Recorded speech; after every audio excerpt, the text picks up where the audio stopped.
जय Hind and hello guys, स्वागत है आपका आपके अपने YouTube चैनल ज्ञानदेह होस्ट में। और इस वीडियो में मैं आपको बताने वाला हूं यूनियन पब्लिक सर्विस कमीशन यानी कि यूपीएससी एनडीए 2 ऑनलाइन फॉर्म 2025 के बारे में कि कैसे आपको यहां पर 2025 के सेकंड एडिशन का फॉर्म फिलअप करना है। तो वीडियो के अंदर आपको रजिस्ट्रेशन से लेकर प्रिंट तक पूरी जानकारी दी जाएगी, जहाँ पर आपको प्रोफाइल कैसे क्रिएट करनी है उसके बारे में बताया जाएगा, कास्ट कैटेगरी सर्टिफिकेट की जानकारी कैसे भरनी है, क्वालिफिकेशन की जानकारी कैसे भरनी है, फोटो साइन कैसे अपलोड करना है, इसकी संपूर्ण इन्फॉर्मेशन आपको इस वीडियो के अंदर दी जाएगी। इसलिए आपको वीडियो को पूरा देखना है। और ये वीडियो आपकी थोड़ी लॉन्ग रहेगी क्योंकि अब यूपीएससी ने काफ़ी सारी इन्फॉर्मेशन पहले ही लेना स्टार्ट कर दिया है, तो आपको इसलिए बहुत ही आराम से धैर्य रखते हुए वीडियो को कंप्लीट देखना, नहीं तो अगर आपने कोई गलती कर दी तो ऐसे में आपका फॉर्म रिजेक्ट हो जाएगा।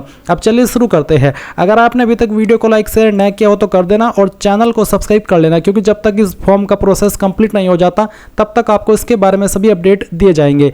इसके बाद में जो लिंक मैंने आपको इस वीडियो के डिस्क्रिप्शन में दिया है, आप ओपन करेंगे, आपके सामने इस फॉर्म की इन्फॉर्मेशन आएगी, जहां पर जानने को मिलेगा कि कितनी वैकेंसी निकाली गई है और कौन सी कैटेगरी को क्या एप्लीकेशन फीस देनी है। बेसिकली जनरल ओबीसी को 100 रुपये fees, SC ST and all category female इनके लिए कोई फीस नहीं है। फॉर्म आप लोग 28 मई से लेकर के 17 जून 2025 तक भर पाएंगे। और अप्लाई करने के लिए आप देख सकते हैं कि कौन सी क्वालिफिकेशन चाहिए।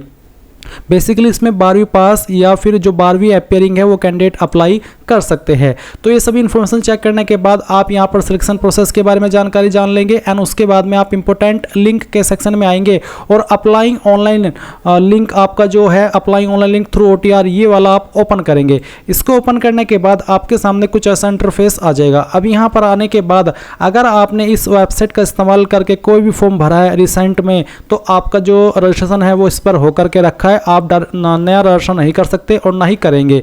तो उसके लिए आपको यहाँ पर डायरेक्टली इसमें लॉगिन होना होगा। लॉगिन आप 3 माध्यम से हो सकते हैं। एक है आपका रजिस्टर्ड ईमेल आईडी, एक है मोबाइल नंबर और तीसरा है OTR ID। तो जो आपका माध्यम आप सिलेक्ट करना चाहिए लॉगिन करने का वो कर सकते हैं। अगर आप ईमेल आईडी सेलेक्ट करें तो ईमेल आईडी डालेंगे, गेट OTP करेंगे, आपकी ईमेल के ऊपर एक OTP जाएगा जो आप यहाँ पर डालेंगे, फिर वेरिफिकेशन कोड डालेंगे और लॉगिन कर लेंगे। इसी प्रकार से आप मोबाइल नंबर पर अगर मोबाइल नंबर के माध्यम से लॉगिन होना चाहते हैं तो नंबर डाल करके गेट OTP कीजिए, आपके नंबर के ऊपर OTP जाएगा और वो आप यहाँ पर डालेंगे, फिर वेरिफिकेशन कोड डालेंगे और लॉगिन कर लेंगे। और गाइज अगर आपको OTP में कोई इशू आ रहा है, आपको OTP नहीं आ रहे हैं और अगर आपको OTR ID आपकी मालूम है तो आपको आपकी OTR ID यहाँ पर डाल देनी है और जो आपने पासवर्ड बनाया था रजिस्ट्रेशन करते समय वो पासवर्ड आप डालेंगे और वेरिफिकेशन कोड डाल करके लॉगिन कर लेंगे। अब ये तो हुई उन कैंडिडेट की बात जो कि इसमें पहले से रजिस्टर्ड है। अगर आप फ्रेशर है, आपने इस वेबसाइट का इस्तेमाल करके अभी तक कोई भी फॉर्म नहीं भरा है, पहली बार इस वेबसाइट से कोई फॉर्म भरने वाले हैं, तो आपको इसमें रजिस्ट्रेशन करना होगा। इसके लिए गाइज आप न्यू रजिस्ट्रेशन इसके ऊपर क्लिक करेंगे। इसके ऊपर क्लिक करने के बाद में यहाँ पर गाइज सबसे पहले आपको आपका नाम एंटर करना है। ये नाम आपका 10th के सर्टिफिकेट के अकॉर्डिंग होना चाहिए और पूरा नाम आप यहाँ पर लिखेंगे। उसके बाद में गाइज आप यहाँ पर आपके नाम को दोबारा डाल करके वेरीफाई कर देंगे। फिर यहाँ पर देखेंगे आपसे एक सवाल पूछेगी, क्या आपने कभी आपका नाम बदला है? अगर हाँ तो यस, नहीं तो आप नो करेंगे। फिर जो आपका जेंडर है मेल फीमेल या ट्रांसजेंडर वो आप सिलेक्ट करेंगे। जेंडर को दोबारा सिलेक्ट करके वेरीफाई कर लेंगे। इसके बाद आप यहाँ पर डेट ऑफ बर्थ अपनी सिलेक्ट करेंगे। डेट ऑफ बर्थ भी आपकी 10th के सर्टिफिकेट के अकॉर्डिंग ही होनी चाहिए, तो इस तरह से आप यहाँ पर इसको सिलेक्ट कर लीजिएगा। ये सिलेक्ट करने के बाद में आप देखेंगे वेरीफाई डेट ऑफ बर्थ, तो आपको यहाँ पर date of birth same way में अपनी वेरीफाई कर लेनी है, जैसे कि अभी आपको मैंने वेरीफाई यानी कि फिल करके दिखाई है। ये करने के बाद आप देखेंगे फादर नेम, तो आपको फादर नेम एंटर करना है। ये भी आप 10th के सर्टिफिकेट के अकॉर्डिंग ही एंटर कीजिएगा। फादर नेम को दोबारा डाल करके आपको यहाँ पर वेरीफाई कर देना है। और उसके बाद में गाइज आप यहाँ पर मदर नेम डालेंगे। मदर नेम को भी आपको यहाँ पर 2 बार डाल करके वेरीफाई करना होगा। इसके बाद आप देखेंगे माइनॉरिटी स्टेटस, क्या आप माइनॉरिटी कम्युनिटी से आते हैं, अल्पसंख्यक समुदाय से आते हैं? अगर हाँ तो यस, नहीं तो आप नो करेंगे। अगर आप आते हैं और आप यस कर रहे हैं तो फिर आपको बताना कि आपकी माइनॉरिटी कम्युनिटी इनमें से कौन सी है। जो भी है वो आप सिलेक्ट कर लीजिएगा। फिर आप आपका मोबाइल नंबर डालेंगे जो कि आप रजिस्टर करना चाहते हैं। ध्यान दीजिए नंबर आपका बिल्कुल एक्टिव होना चाहिए क्योंकि इसके ऊपर OTP जाता है। फिर आप कोई अन्य फोन नंबर देना चाहते तो अल्टरनेट मोबाइल नंबर के अंदर दे सकते हैं, नहीं तो आप चाहे तो इस ऑप्शन को खाली छोड़ सकते हैं। उसके बाद आप आपकी ईमेल आईडी यहाँ पर डालेंगे। फिर अल्टरनेट ईमेल आईडी के अंदर कोई अन्य ईमेल आईडी देना चाहते तो दे सकते हैं, नहीं तो आप इसको भी खाली छोड़ सकते हैं। फिर आपको यहाँ पर 10th का जो बोर्ड एग्जामिनेशन रोल नंबर है वो बताना होगा, यानी कि 10वीं का आपका रोल नंबर क्या था वो आप यहाँ पर एंटर कर देंगे। फिर गाइज आपसे एक सिक्योरिटी क्वेश्चन पूछा है, तो जो भी सिक्योरिटी क्वेश्चन आप सिलेक्ट करना चाहे बस वो आपको ध्यान रखना है और उसका एक आंसर आपको आपकी चॉइस के अकॉर्डिंग देना है। ये आपको तब काम आता है जब आप आपका पासवर्ड भूल जाते हैं और आप उसको रिकवर करने की कोशिश करते हैं। तो ऐसे में आपको इसी क्वेश्चन का यही वाला आंसर दे करके अपने पासवर्ड को रीसेट करने का ऑप्शन मिल जाता है। फिर है सिक्योरिटी क्वेश्चन 2, तो आप सेकंड क्वेश्चन क्या रखना चाहते हैं वो आप यहाँ पर सिलेक्ट कर लीजिए और उसका जो आंसर है वो अपनी चॉइस के अकॉर्डिंग यहाँ पर दे दीजिए।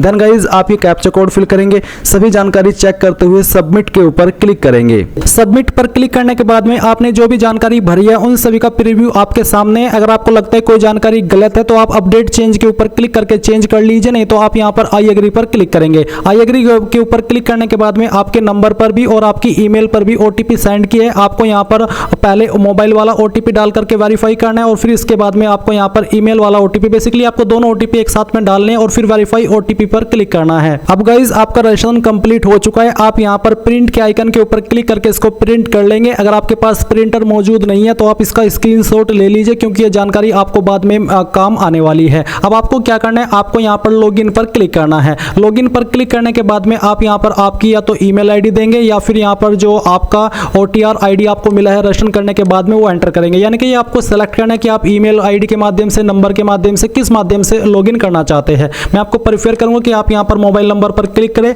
और यहाँ पर आपका नंबर एंटर करें, फिर गेट ओटीपी पर क्लिक करें। इसके बाद आपके नंबर पर ओटीपी जाएगा, वो ओटीपी यहाँ पर डाल करके ये वेरिफिकेशन कोड फिल करते हुए लॉगिन पर क्लिक करना है। लॉगिन करने के बाद में आपके सामने कुछ ऐसा इंटरफेस आएगा। बेसिकली यहाँ पर आपको एक पासवर्ड क्रिएट करना है। आपको यहाँ पर न्यू पासवर्ड में एक पासवर्ड डालना है। पासवर्ड के अंदर आपका इंग्लिश का कैपिटल वर्ड, स्मॉल वर्ड, कोई स्पेशल कैरेक्टर और साथ ही डिजिट रहना चाहिए। इस तरह का आप एग्जाम्पल ले सकते हैं पासवर्ड के लिए और आपको यहाँ पर ये पासवर्ड दोबारा डाल करके वेरीफाई कर देना है। इसके बाद आप यहाँ पर सभी जानकारी को वेरीफाई करके सबमिट पर क्लिक करेंगे। सबमिट के ऊपर क्लिक करने के बाद में आपका यहाँ पर अकाउंट कंप्लीट हो जाएगा। अब गाइज आपके सामने यहाँ पर कुछ ऐसा इंटरफेस आ जाएगा। मैं आपको बता दूं कि पहले जब आप इसमें 1 साल पहले तक रजिस्ट्रेशन करते थे तो अभी जो आपने रजिस्ट्रेशन के अंदर जानकारी भरी सिर्फ वही ली जाती थी और फिर आप इसमें अप्लाई करने के बाद जो इन्फॉर्मेशन भरते थे थोड़ा शॉर्ट ही होती थी, इतना डिटेल में नहीं होती थी, आप ऐसे भरते थे। पर अभी यहाँ पर पिछले 1 साल से इसके अंदर मॉडिफिकेशन किया गया। अब आपसे इसमें बहुत सारी इन्फॉर्मेशन ली जाती है जो कि अब यहाँ पर आप शुरुआत करेंगे एक एक जानकारी को भरने के लिए। तो आप क्या करेंगे, यहाँ पर पर्सनल इन्फॉर्मेशन इसके ऊपर क्लिक करेंगे। लेफ्ट साइड में ऊपर आपने जो ओटीआर के अंदर जानकारी भरी वो आप देखेंगे। नीचे अभी आपको यहाँ पर आपकी बाकी की इन्फॉर्मेशन भरनी है। तो जानकारी को अच्छे से समझिएगा और जल्दबाजी मत कीजिएगा। तो सबसे पहले नेशनलिटी सिटीजनशिप के अंदर आपको सिटीजन ऑफ इंडिया सेलेक्ट कर लेना है अगर आप इंडियन है। फिर आपको मदर टंग बतानी है, यानी कि आपकी मातृभाषा कौन सी है वो आप सिलेक्ट कर लेंगे।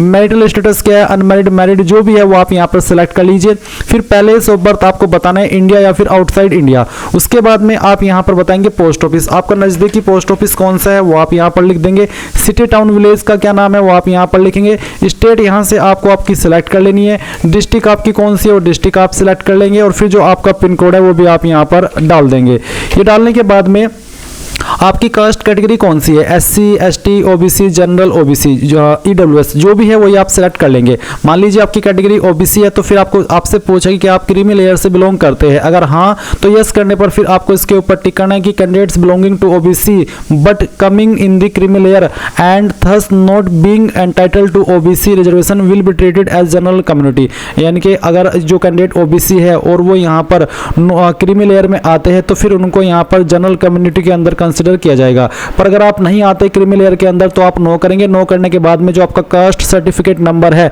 जो कि आपका सेंट्रल का बना होना चाहिए वो आप यहाँ पर डालेंगे। उसके बाद में आपका सर्टिफिकेट इनमें से कौन से पोस्ट के अधिकारी ने जारी किया है आपको पोस्ट सिलेक्ट कर लेनी है। जो आपका सर्टिफिकेट है वो आपको चेक करना है और उसमें आपको राइट साइड में नीचे की तरफ देखने को मिलेगा कि आपका सर्टिफिकेट कौन से अधिकारी ने जारी किया है। गाइज अभी जो आप वीडियो में देख सकते हैं ये ओबीसी का कास्ट सर्टिफिकेट है सेंट्रल गवर्नमेंट का। तो यहाँ पर मैं आपको डेमो के लिए दिखा रहा हूँ ताकि आप थोड़ा और बेहतर तरीके से समझ सके। इसमें आपको एक आवेदन क्रमांक देखने को मिल रहा है। तो यहाँ पर जो आप सर्टिफिकेट नंबर है इसमें आवेदन क्रमांक नहीं भरेंगे बल्कि आपको जो नीचे प्रमाण पत्र क्रमांक है वो आपको भरना है। तो प्रमाण पत्र क्रमांक आपको यहाँ पर सर्टिफिकेट नंबर में भरना होगा और फिर आप यहाँ पर नीचे सक्षम अधिकारी यहाँ पर जो लिखा है तहसीलदार, तो इसका मतलब है कि ये जो सर्टिफिकेट है ये सक्षम अधिकारी तहसीलदार ने जारी किया है, इसलिए मैंने यहाँ पर तहसीलदार सेलेक्ट किया है। अगर आपको सक्षम अधिकारी के बाद में किसी और पोस्ट के अधिकारी का नाम देखने को मिल रहा है तो उसी पोस्ट को आपको यहाँ पर इस लिस्ट में से सिलेक्ट करना होगा। इसके बाद नीचे आता है स्टेट यूटी ऑफ इश्यूइंग, कौन सी स्टेट ने आपका सर्टिफिकेट जारी किया है वो स्टेट आप सिलेक्ट कर लेंगे, ये तो आपको पता ही होगा।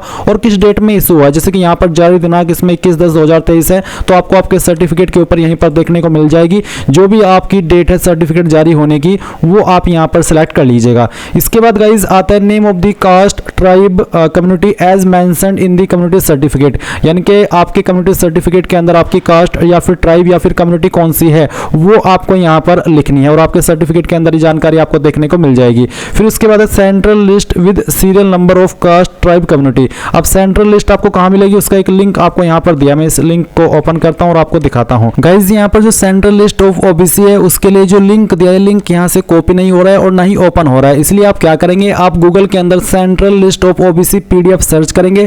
पहले वाली जो सेंट्रल लिस्ट ऑफ ओबीसी आएगी ये आप ओपन करेंगे। इसको ओपन करने के बाद में आप जिस भी स्टेट से है वो स्टेट आपको सिलेक्ट कर लेनी है और फिर आपके सामने इस तरह से कास्ट कम्युनिटी आ जाएगी। तो इनमें से आपकी जो भी कास्ट है या फिर जो भी कम्युनिटी है और उसके सामने जो सीरियल नंबर पड़ा जैसे कि 59, 60, 61, वही सीरियल नंबर आपको यहाँ पर इसमें एंटर करना होगा। तो जो भी है वो आप यहाँ पर एंटर कर दीजिएगा। उसके बाद में आप यहाँ पर देखेंगे वेदर यू आर पीडब्ल्यूबीडी या फिर पीडब्ल्यूडी कैंडिडेट, यानी कि क्या आप विकलांग है, अगर हाँ तो यस, नहीं तो आप नो करेंगे। फिर है फोटो आइडेंटिटी कार्ड, तो आप इनमें से कोई एक आईडी सेलेक्ट कर लेंगे, जो भी आईडी आप इनमें से देना चाहे वो आप दे सकते हैं। और फिर जो भी आईडी आप सेलेक्ट करें उसका नंबर आपको यहाँ पर डालना है। और उसके बाद आता है have you ever been recommended as PH PWD candidate in the examination conducted by UPSC in the past, यानी कि कोई एग्जाम जो यूपीएससी ने कंडक्ट किया हो उसमें आप पीएच या फिर पीडब्ल्यूडी कैंडिडेट के रूप में रिकमेंड किए गए थे, अगर हाँ तो यस, नहीं तो आप यहाँ पर नो कर देंगे।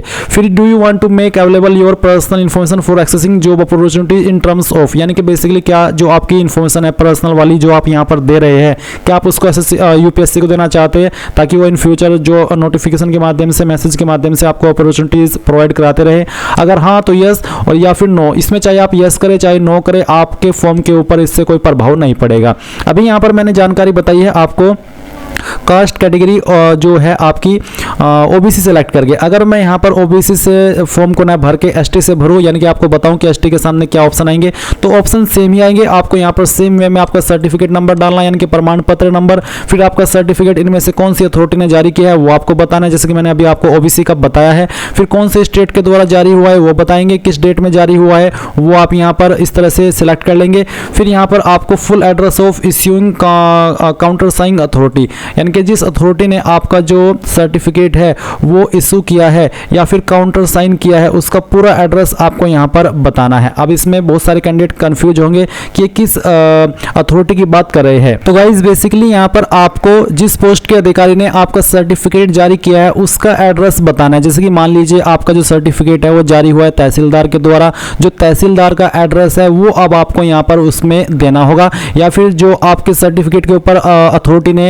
यानी कि पोस्ट के अधिकारी ने काउंटर साइन किया है उस अधिकारी का जो एड्रेस है वो आपको यहाँ पर बताना है। इसमें कोई अलग से एड्रेस नहीं देना, बल्कि जिस पोस्ट के अधिकारी ने सर्टिफिकेट जारी किया है उसी अधिकारी का जो एड्रेस है, जैसे कि जो आपकी कचेरी है वो कचेरी कहाँ पर है उसका एड्रेस आप लिख दीजिएगा, वही एड्रेस आपको यहाँ पर देना है। उसके बाद में आता है नेम ऑफ कास्ट ट्राइब। तो बेसिकली अगर आप एसटी से है तो सेम वे में आपको गूगल के अंदर सर्च करना है सेंट्रल लिस्ट फॉर एसटी। मैं आपको दिखाई देता हूँ एक बार। तो आप यहाँ पर गूगल के अंदर सर्च करेंगे सेंट्रल लिस्ट फॉर एसटी। ये सर्च करने के बाद आप डायरेक्टली पहले वाली PDF latest list of schedule tribe PDF ये ओपन कर सकते हैं। अगर ये ओपन ना हो रही है तो फिर आपको क्या करना है, आप यहाँ पर central list for reserve category ये ओपन कर लेंगे। इसमें आपको तीनों की लिस्ट मिल जाएगी, एसटी की भी, एससी की भी और ओबीसी की भी। तो आपको जिस भी कैटेगरी की ओपन करनी है, जैसे कि मैंने एसटी की करनी है तो मैं यहाँ से एसटी की ओपन कर लूंगा। ये ओपन करने के बाद में आपको स्टेट वाइज देखने को मिल जाएगी। आप यहाँ पर इसमें स्टेट भी देखेंगे, जैसे कि सबसे पहले यहाँ पर स्टेट है आंध्र प्रदेश, तो इसमें इस तरफ आपकी जो जाति है वो दी गई है और फिर यहाँ पर वो हिंदी के अंदर भी है और उसका जो सीरियल नंबर है वो भी यहाँ पर आपको दिया गया है। तो जैसे कि मान लीजिए एग्जाम्पल के लिए आप उत्तर प्रदेश से है यानी कि यूपी से है, तो आपको इसमें यूपी वाला पोर्शन ढूंढना है, यानी कि यूपी स्टेट चेक करनी है। मैं थोड़ा सा इसको स्क्रॉल करके आपको दिखा दे रहा हूँ। वीडियो काफ़ी लंबी होगी क्योंकि इसमें बहुत सारी इन्फॉर्मेशन है जो कि आपको बहुत ही अच्छे से देनी है।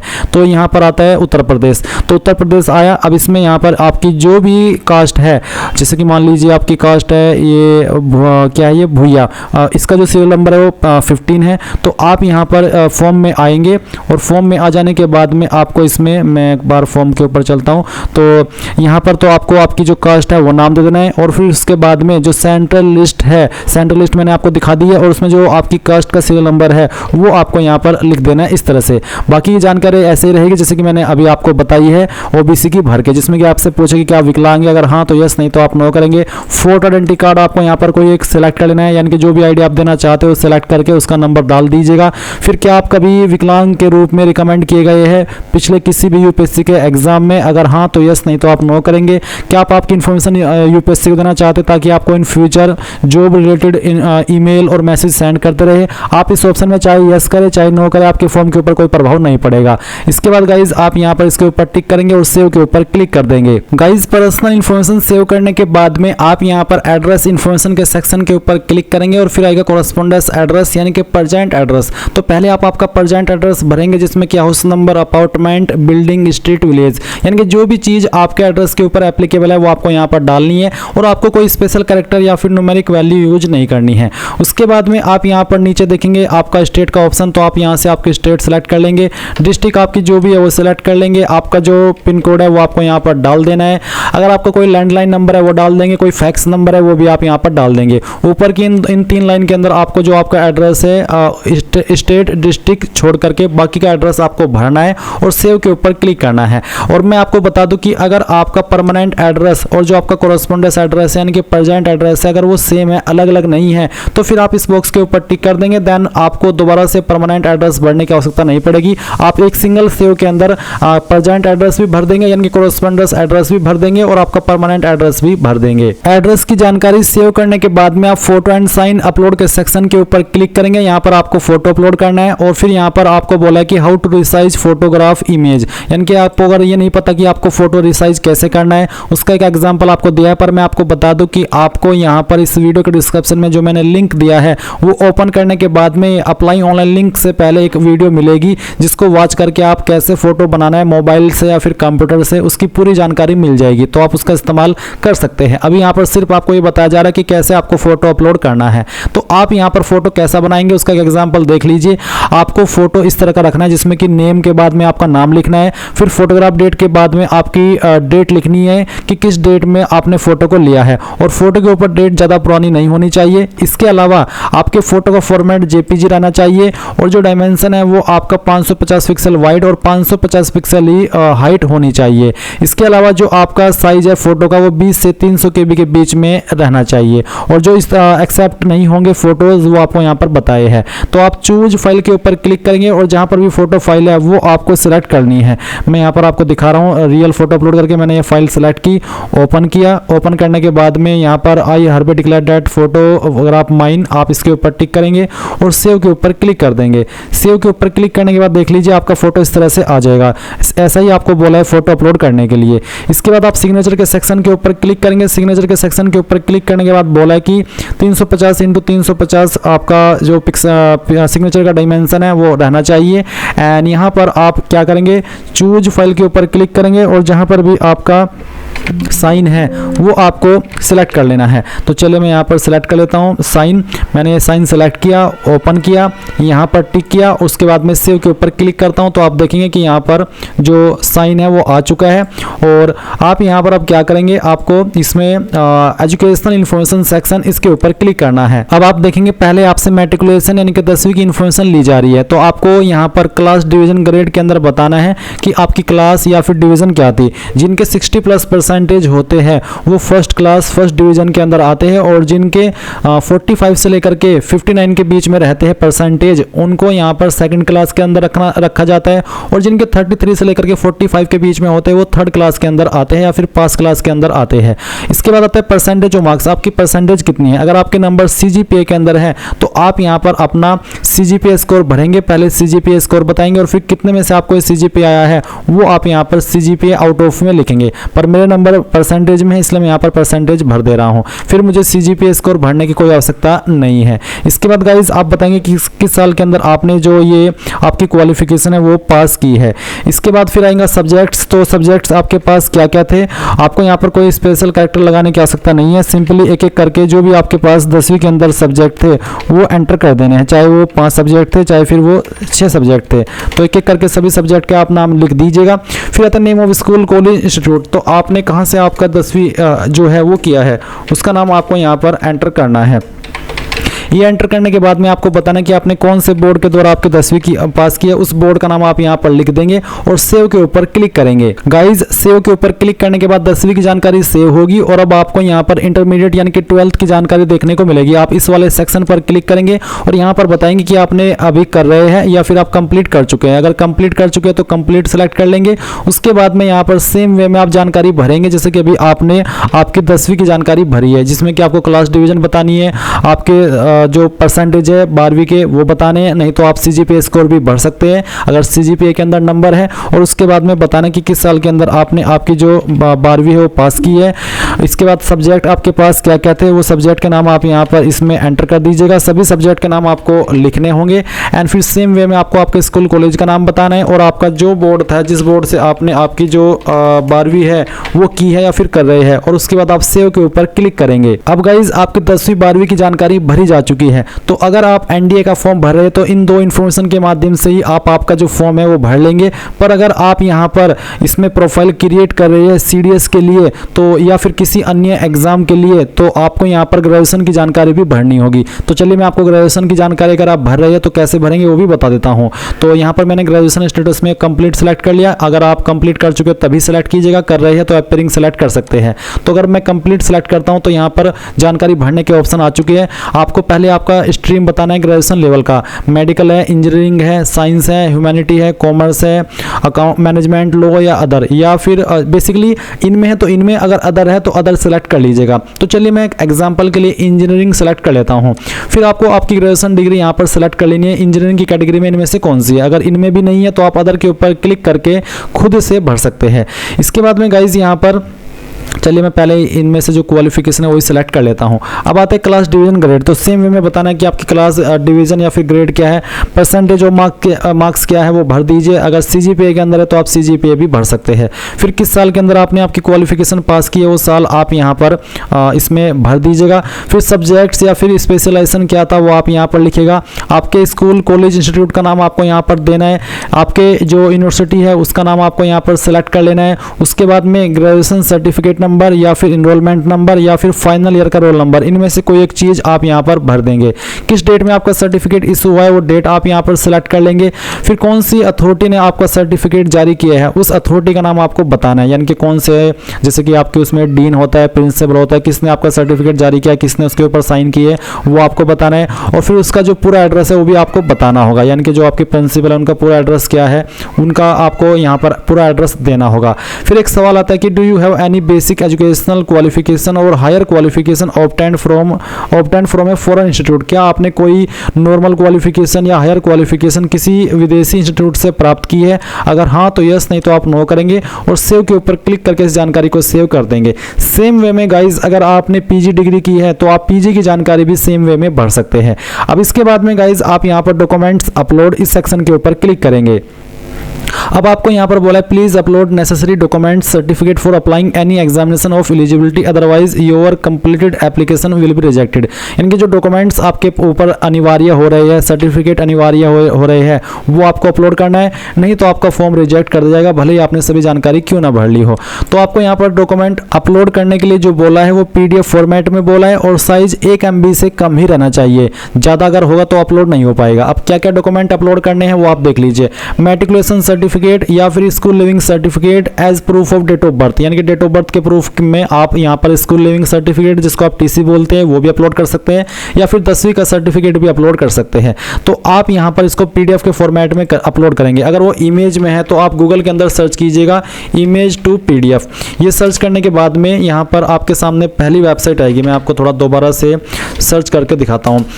यहाँ पर आपको पहली वाली वेबसाइट ओपन कर लेनी है। फिर आपको सिलेक्ट जेपीजी इमेज, इसके ऊपर क्लिक करना है। एग्जाम्पल के लिए मैं ये इमेज सेलेक्ट करता हूँ, ओपन करता हूँ और उसके बाद में आप कन्वर्ट टू पीडीएफ पर क्लिक करेंगे तो जो भी आपकी फाइल का इमेज है वो पीडीएफ के फॉर्मेट में डाउनलोड हो जाएगा और फिर आप यहाँ पर उसको पीडीएफ के फॉर्मेट में अपलोड करेंगे, क्योंकि वो पीडीएफ के फॉर्मेट में ही आपसे लिया जा रहा है। जैसे कि आप देख लीजिए, मैंने इस फाइल को सिलेक्ट किया और यहाँ से इसको ओपन किया तो इस तरह से ये एज डॉक्यूमेंट अपलोडेड सक्सेसफुली इस तरह से अपलोड हो जाएगा और आप इस आइज के ऊपर क्लिक करके उसको व्यू भी कर सकते हैं। अब आप यहाँ पर जो आपका सर्टिफिकेट ऑफ ग्रेजुएशन और equivalent educational qualification including a copy of recognised letter equivalence certificate from AIC UGC if applicable, यानी कि अगर आपने ग्रेजुएशन की जानकारी भरी है तो आप यहाँ पर जो सर्टिफिकेट ऑफ ग्रेजुएशन है या फिर उसके बराबर की जो योग्यता है उसका सर्टिफिकेट यहाँ पर अपलोड करेंगे सेम वे में। उसके बाद आप यहाँ पर जो आपने फोटो आईडी दी है, चाहे वो आधार कार्ड हो, वोटर आईडी कार्ड हो, पैन कार्ड हो, तो वो आईडी आपको यहाँ पर अपलोड करनी है। फिर यहाँ पर अगर आप SC ST OBC है तो आपने अगर SC ST OBC से फॉर्म को भरा या राशन करा है तो आप सर्टिफिकेट यहाँ पर आपका कास्ट का अपलोड करेंगे। इसके बाद में certificate in support of claim of age relaxation, यानी कि जो एज के अंदर छूट मिलती है या फिर आप एज के अंदर छूट चाह रहे हैं तो उसके संबंध में आपको यहाँ पर उसका सर्टिफिकेट अपलोड करना होगा। फिर hailing certificate to show that the candidate hails from Arunachal Pradesh, यानी कि अगर आप इन स्टेट से बिलोंग करते हैं तो आपको यहाँ पर आपका हेलिंग सर्टिफिकेट अपलोड करना है। इसके अलावा अचीवमेंट्स इन डिफरेंट फील्ड्स, अगर आपको कोई अचीवमेंट है, अवार्ड्स है, प्राइज है, सर्विस एक्सपीरियंस है तो उसका डॉक्यूमेंट आपको यहाँ पर अपलोड करना है। तो बेसिकली ये है कि जो डॉक्यूमेंट्स आपके ऊपर एप्लीकेबल है वो आप यहाँ पर अपलोड कर दीजिए और उसके बाद में आप पेरेंटल इन्फॉर्मेशन सेक्शन के ऊपर आ जाएंगे। पेरेंटल इन्फॉर्मेशन पर आने के बाद में आप पहले फादर इन्फॉर्मेशन भरेंगे, जहां पर आपको नेशनलिटी ऑफ फादर सिलेक्ट कर लेनी है, इंडियन। फादर प्रोफेशन यहाँ पर आपको इसमें सिलेक्ट कर लेना है, तो जो भी है वो आप सिलेक्ट कर लीजिए। अगर उनकी मृत्यु हो चुकी है फादर की तो आप डिकेज्ड भी सिलेक्ट कर सकते हैं। अगर प्रोफेशन इनमें नहीं है तो आप यहाँ पर अदर के ऊपर क्लिक करके खुद से लिख सकते हैं सेल्फ एम्प्लॉयमेंट या फिर जो भी प्रोफेशन है वो आप लिख सकते हैं।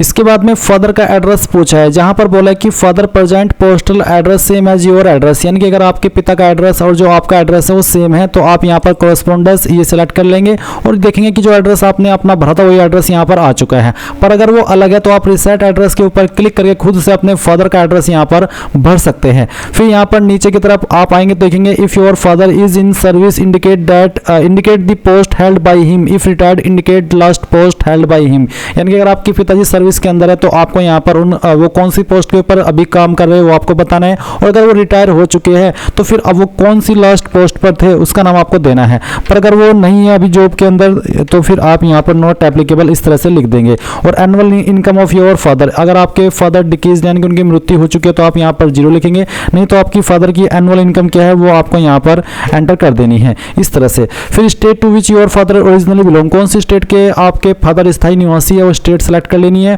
और फिर कौन सी स्टेट से वो ओरिजिनली बिलोंग करते हैं, सॉरी स्टेट से नहीं बल्कि डिस्ट्रिक्ट से, वो आपको सेलेक्ट करनी है और उसके बाद आप सेव के ऊपर क्लिक कर देंगे। इसके बाद गाइज आप यहाँ पर मदर इन्फॉर्मेशन के सेक्शन के ऊपर आएंगे और सेम वे में आपको मदर की इन्फॉर्मेशन भी भरनी है। तो नेशनलिटी सेलेक्ट कर लेंगे, फिर मदर का प्रोफेशन सेलेक्ट कर लेंगे जो भी है। उसके बाद में आप यहाँ पर नीचे की तरफ एड्रेस को बता देंगे कि क्या एड्रेस है, या फिर आप चाहे तो फादर एड्रेस का ऑप्शन टिक करके जो आपके फादर का एड्रेस है वो यहाँ पर आ जाएगा। एंड सेम वे में अगर आपकी जो माताजी है वो सर्विस के अंदर है किसी, तो आपको यहाँ पर किस पोस्ट पर काम करती है वो बताना है।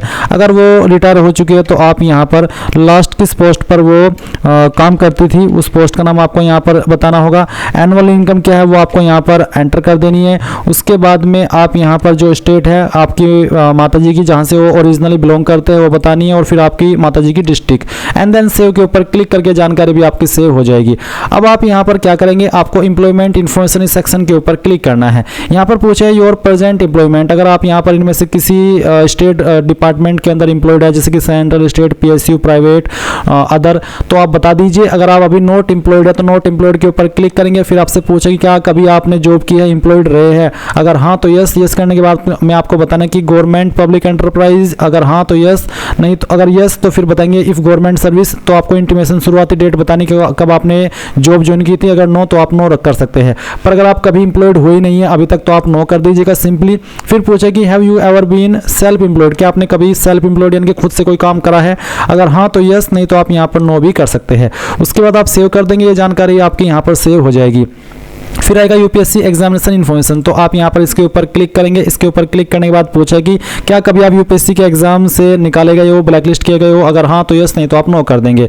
क्या कभी आप यूपीएससी एग्जामिनेशन के अंदर प्रीवियस किसी ईयर के अंदर अपीयर हुए हैं किसी भी एग्जाम में, अगर हाँ तो यस, नहीं तो आप नो करेंगे। Have you ever accepted allocation to a service post on the basis of civil service examination held in earlier year, यानी कि जो एलोकेशन होती है या फिर पोस्ट है वो आपको सिविल सर्विस एग्जाम के माध्यम के आधार पर पहले कभी किसी ईयर में मिली है, अगर नहीं तो आप पहली बार ये फॉर्म भर रहे हैं तो आप यहाँ पर नो कर दीजिए। उसके बाद में सेव के ऊपर क्लिक कर दीजिए। इसके बाद ये जानकारी भी आपके सेव होगी। अब आता है achievement, prizes, medals and others, तो आप इसके ऊपर क्लिक करेंगे। यहाँ पर है particulars at the university, state, in national level in respect of following, तो अगर आपको कोई प्राइज मिला है, मेडल मिला है, स्कॉलरशिप मिली है तो आप यहाँ पर बताएंगे। स्पोर्ट्स रिलेटेड या एनसीसी रिलेटेड जानकारी इसमें भरेंगे। Position of destruction leadership held in school college अगर कोई मिली है तो आप बताएंगे, यहाँ पर लिख देंगे। अदर एक्स्ट्रा करिकुलर एक्टिविटीज़ में या इंटरेस्ट में आपकी जो हॉबीज़ है वो आप यहाँ पर बता देंगे। उसके बाद एक सवाल है कि वेदर योर फैमिली ओन्स और possess any of the following asset, 5 एकड़ ऑफ एग्रीकल्चर लैंड या फिर उससे ज़्यादा, रेसिडेंटल फ्लैट 1000 स्क्वायर फीट या उससे ज़्यादा, residential plot 100 square yards and above in notified municipalities, residential plot of 200 square yards and above in area other than notified municipalities. अगर आपके पास इनमें से कोई एक चीज़ भी है तो आप यस करिए, अगर नहीं है तो आप नो कर दीजिए। यस करने पर भी कोई अतिरिक्त ऑप्शन नहीं आ रहा है। इसके बाद लैंग्वेज इंक्लूडिंग इंडियन लैंग्वेज, तो आपको यहाँ पर लैंग्वेज की जानकारी देनी है। पहले आप बताएंगे यहाँ पर लैंग्वेज, उसके बाद में आपको जैसे कि इसमें है रीड ओनली, स्पीक ओनली, तो मैं यहाँ पर इसमें भी हिंदी कर लेता हूँ, स्पीक ओनली। फिर रीड एंड स्पीक, तो रीड एंड स्पीक मैं यहाँ पर हिंदी कर सकता हूँ। उसके बाद रीड, राइट एंड स्पीक, तो ये भी मैं कर सकता हूँ। एग्जामिनेशन पास, तो अगर आपने कोई एग्जाम पास किया है तो आप यहाँ पर बता दीजिए। जैसे कि मैंने 10वीं हिंदी के अंदर पढ़ी है और उसमें एग्जाम भी पास किया, तो मैं ऐड के ऊपर क्लिक करता हूँ। ऐड के ऊपर क्लिक करने के बाद में यहाँ पर जानकारी आ चुकी है। रीड भी कर सकता हूँ, बोल भी सकता हूँ। इसी तरह से आप यहाँ पर जो आपको सेकंड लैंग्वेज आती है वो सेकंड लैंग्वेज भी आप सिलेक्ट कर लीजिएगा। यहाँ पर सिर्फ इंडियन लैंग्वेज है, कोई अन्य लैंग्वेज नहीं है, यानी कि इंग्लिश का ऑप्शन इसमें नहीं है।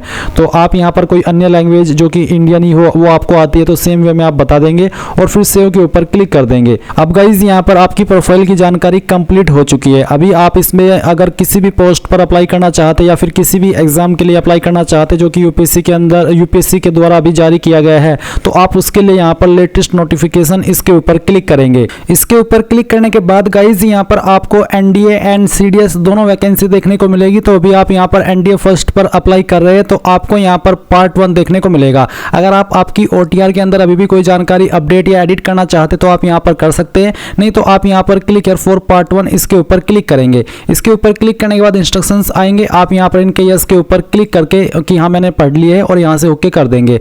अब गाइज यहाँ पर जो जानकारी मैंने अभी आपको इस वीडियो के अंदर बताई है जिसमें कि आपकी पर्सनल इन्फॉर्मेशन है, कोरेस्पोंडेंस एंड परमानेंट एड्रेस की जानकारी, क्वालिफिकेशन की जानकारी, photograph and signature, document uploaded, ये सभी जानकारी देखने को मिल रही है। तो अगर आप इसको व्यू या फिर प्रिंट करना चाहते तो व्यू प्रिंट के ऊपर क्लिक करके कर लीजिए, नहीं तो आप यहाँ पर टिक कर दीजिए कि हाँ मैंने जानकारी को व्यू कर लिया है। आप एक बार इसको व्यू कर भी लीजिएगा ताकि आप अच्छे से चेक कर सके कि मेरी जानकारी सही से यहाँ पर आ तो रही है। उसके बाद आप आई एग्री इसके ऊपर क्लिक करेंगे एंड देन यहाँ पर आप देखेंगे कि आपका पार्ट 1 हो चुका है। आप व्यू पार्ट 1 के ऊपर क्लिक करके इसको फिर से व्यू करना चाहे तो कर सकते हैं। उसके बाद आप क्लिक हियर फॉर पार्ट 2 इसके ऊपर क्लिक करेंगे एंड देन यहाँ पर इस तरह का इंटरफेस आएगा। आपको यहाँ पर इन सभी जानकारी को चेक करने के बाद में नेशनलिटी के अंदर सिटीजन ऑफ इंडिया सिलेक्ट कर लेना है एंड उसके बाद में मैरिटल स्टेटस बताना है जो कि अनमैरिड आप होने चाहिए। फिर आप यहाँ पर देखेंगे कि जो आपकी कास्ट कैटेगरी की जानकारी है वो यहाँ पर ऑटोमेटिकली दी गई है क्योंकि ये जानकारी आप पहले ही ओटीआर के अंदर भर चुके हैं। तो आपको सिर्फ इन जानकारी को यहाँ से वेरीफाई कर लेना है। उसके बाद आप आएंगे और आप देखेंगे सिलेक्ट योर एजुकेशनल क्वालिफिकेशन। तो आपकी क्वालिफिकेशन क्या है, आपने जो आपकी 12वीं है वो पास की है बट आपके पास 12वीं के अंदर फिजिक्स, केमिस्ट्री और मैथ नहीं था तो आप पहले वाला ऑप्शन सिलेक्ट करेंगे। इसके बाद है कि आपने आपकी 12वीं पास कर ली है और आपके पास 12वीं के अंदर फिजिक्स, केमिस्ट्री और मैथ था तो आप सेकंड वाला ऑप्शन टिक करेंगे। एंड अगर आप अभी 12वीं कर रहे हैं और आपके पास फिजिक्स, केमिस्ट्री, मैथ नहीं है तो आप तीसरे वाली लाइन सेलेक्ट करेंगे। और अगर आप 12वीं कर रहे हैं और आपके पास फिजिक्स, केमिस्ट्री, मैथ है तो आप 4th लाइन सेलेक्ट करेंगे। अगर आप 12वीं कर चुके हैं तो फिर गाइज आप यहाँ पर कर चुके हैं और आपके पास फिजिक्स केमिस्ट्री मैथ है तो आप सेकंड ऑप्शन टिक कर लेंगे। एक बार वीडियो को दोबारा से पीछे हटा करके सुन लीजिएगा ताकि आपको अच्छे से जानकारी क्लियर हो जाए। अब आप नीचे आएंगे और कंटिन्यू इसके ऊपर क्लिक कर देंगे। फिर यहाँ पर आपकी जो फोटो आइडेंटिटी जानकारी है वो आप देख सकते हैं, जो कि आप पहले ही OTR के अंदर भर चुके हैं। अभी आपको यहाँ पर आपकी प्रेफरेंसेस देनी है, तो आप पहली प्रेफरेंस किसको देना चाहते हैं वो आप सिलेक्ट करेंगे। मान लीजिए आपको आर्मी को दूसरे नंबर पर प्रेफरेंस देनी है तो आप इसमें 2 लिख देंगे। नौसेना को आपको पहले नंबर पर देनी है तो आप यहाँ पर 1 लिख देंगे। एयरफोर्स को आपको तीसरे पर देनी है तो 3, और उसके बाद में नवल अकादमी को अगर आपको 4 पर देनी है तो 4, नहीं तो आप यहाँ पर 0 लिख दीजिएगा। अगर आपके सामने एरर आ रहा है कि आप यहाँ पर सिर्फ कोई एक ही प्रेफरेंस दे सकते हैं तो इसका मतलब है कि जो आपकी क्वालिफिकेशन है उसके अकॉर्डिंग आप सभी प्रेफरेंस देने के लिए एलिजिबल नहीं है, तो फिर आप एक प्रेफरेंस दे करके बाकी में 0 भर दीजिएगा। अब आपसे पूछे कि क्या आपने कभी वायुसेना की परीक्षा PCS कंप्यूटरकृत पायलट चयन प्रणाली या फिर PABT pilot aptitude battery test में असफल रहे हैं? अगर हाँ तो यस, नहीं तो आप नो करेंगे। फिर पूछा कि क्या आप वायुसेना के GDO यानी कि ग्राउंड ड्यूटी ऑफिसर के लिए विचार किया जाना पसंद करेंगे, यानी क्या आप इसको भी प्रेफरेंस देना चाहते हैं, कंसिडर कराना चाहते हैं अपने आप को इसके लिए? अगर हाँ तो यस, नहीं तो आप नो कर देंगे। फिर एक और सवाल है कि क्या आप सैनिक या मिलिट्री स्कूल के विद्यार्थी है? अगर हाँ तो यस, नहीं तो आप नो करेंगे। फिर एक और सवाल है कि क्या आप JCO NCO अन्य रैंक के अधिकारियों के वार्ड है और सैनिक मिलिट्री स्कूल के विद्यार्थी है? अगर हाँ तो यस, नहीं तो आप नो करेंगे। उसके बाद नीचे की तरफ आएंगे और कंटिन्यू के ऊपर क्लिक करके यहाँ से ओके कर देंगे। आपको बोला कि please upload scan photo identity card document, तो यहाँ पर मुझे फोटो आइडेंटिटी कार्ड अपलोड करने के लिए बोला जा रहा है। तो इसमें क्या करेंगे आप यहाँ पर डॉक्यूमेंट अपलोड इन OTR इसके ऊपर क्लिक करके आप इसको तो गाइज यहाँ पर मुझे डॉक्यूमेंट अपलोड करने के लिए बोला जा रहा था, जो कि मेरा जो मिसिंग था जो ID कार्ड है वो तो मैंने यहाँ पर उसको अपलोड कर लिया है। और जब आप अपलोड कर लेंगे तो व्यू डॉक्यूमेंट अपलोडेड इस तरह से आपको देखने को मिलेगा। फिर आप यहाँ पर कंटिन्यू इसके ऊपर क्लिक कीजिएगा। इसके ऊपर क्लिक करने के बाद आपके सामने जो भी जानकारी आपने भरी है वो सभी इस तरह से आएगी। आप यहाँ पर अगर अभी भी कोई जानकारी अपडेट करना चाहते तो अपडेट के ऊपर क्लिक करके कर लीजिए, नहीं तो जो आपके सामने यहाँ पर ये कैप्चा कोड आया है वो कैप्चा कोड आप यहाँ पर फिल करेंगे। और इसके बाद में गाइज आप आई एग्री के ऊपर क्लिक करके यहाँ से ओके कर देंगे। ओके करने के बाद में आपका जो रजिस्ट्रेशन है वो कंप्लीट हो जाएगा। और अगर आप इस फॉर्म को जनरल OBC से भर रहे हैं तो आपके सामने यहाँ पर पेमेंट का पेज पहले आएगा। जब आप पेमेंट कंप्लीट कर लेंगे तो आप इस वाले इंटरफेस पर आएंगे जहां से आपको आपकी रजिस्ट्रेशन ID और बाकी की जानकारी नोट कर लेनी है, या फिर इसका स्क्रीनशॉट ले लेना है, या फिर यहाँ से इसको PDF के रूप में सेव कर लेना है। उसके बाद आप लेटेस्ट नोटिफिकेशन के ऊपर अगेन क्लिक कीजिएगा। अब आप यहाँ पर view upload photograph and signature upload इसके ऊपर क्लिक कीजिएगा। इसके ऊपर क्लिक करने के बाद जो आपने फोटो साइन अपलोड कर रखे OTR के समय वो आप यहाँ पर देख सकते हैं। अभी आपको यहाँ पर अपडेट फोटो एंड सिग्नेचर का ऑप्शन देखने को मिल रहा है। अगर आप इसको अपडेट करना चाहते हैं तो आप कर लीजिए, नहीं तो बैक के ऊपर क्लिक कीजिए और उसके बाद में central selection and agreeing to declaration इसके ऊपर क्लिक कीजिए। फिर यहाँ पर सेंट्रल सिलेक्शन आप दे दीजिए कि कौन सी चॉइस आप रखना चाहते हैं। और उसके बाद आप यहाँ पर आएंगे और I have read the declaration and agree इसके ऊपर क्लिक करेंगे। इसके ऊपर क्लिक करने के बाद आप देखेंगे कि आपका जो एप्लीकेशन फॉर्म है वो यहाँ पर सबमिट हो चुका है। और अभी आप क्या करेंगे, लेटेस्ट नोटिफिकेशन के ऊपर क्लिक कीजिएगा और उसके बाद में एप्लीकेशन हिस्ट्री के ऊपर आइएगा और यहाँ पर आप देख सकते हैं कि अभी आपने इस फॉर्म के लिए अप्लाई किया है। और आप यहाँ पर एप्लीकेशन स्टेटस के ऊपर अगर क्लिक करेंगे तो व्यू प्रिंट के ऊपर क्लिक करके यहाँ से आप अपने एप्लीकेशन फॉर्म का जो प्रिंट है वो ले सकते हैं। अगर आपके पास अभी प्रिंटर मौजूद नहीं है तो प्रिंट के आइकन के ऊपर क्लिक कीजिए और यहाँ से आप इसको PDF के रूप में सेव कर लीजिए और बाद में आप इसको प्रिंट करा लीजिएगा। तो गाइज इस तरह से आप लोग UPSC NDA फर्स्ट 2025 का फॉर्म भर पाएंगे।